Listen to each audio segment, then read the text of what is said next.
안녕하세요. 피부위키 김원장입니다. 제가 이전에도 한약이 간 손상을 일으키거나 간 수치를 높게 만들지는 않는다는 영상을 촬영한 적이 있는데요. 실제 한약을 통해서 일어나는 간 수치 상승보다는 항생제나 항진균제 같은 다른 약물 복용으로 인한 간 수치 상승이 더 많았다는 해외 논문을 근거로 제가 정보를 드린 적이 있습니다. 그 내용과 부합하는 연구 결과가 최근에 다시 나오게 된 것입니다. 양방이나 병의원을 방문해서 약을 처방받은 이후에 3에서 15일 사이에서 약물로 유발된 간 손상이 나타난 환자에 대해서 추적 관찰을 한 내용입니다. 양방병의원을 방문한 사람은 그렇지 않은 사람에 비해서 55% 정도 높은 확률로 간 손상이 일어났으며, 단순히 방문한 것이 아니라 약을 처방받았을 경우에는 그렇지 않은 사람에 비해서 155% 정도 높은 확률로 약물 유발성 간 손상이 나타났습니다. 그렇다면 한의원이나 한방병원을 방문한 환자들은 어떤 수치가 나왔을까요? 한의원을 방문한 사람과 그렇지 않은 사람 사이에는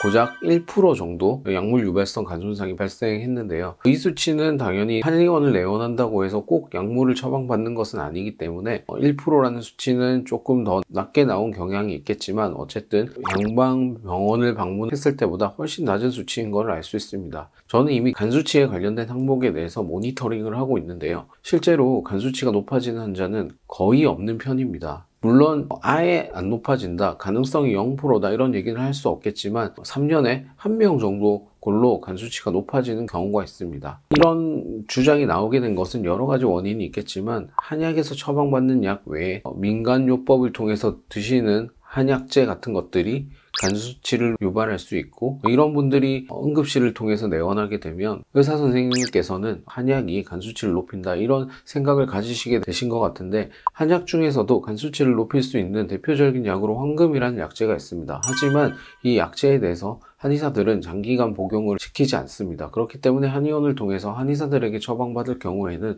간 수치가 높아질 확률은 아주 낮다고 할 수 있습니다. 물론 간이 원래 안 좋은 분들은 어떤 약이라도 장기간 복용하게 되면 간 수치를 높일 수 있습니다.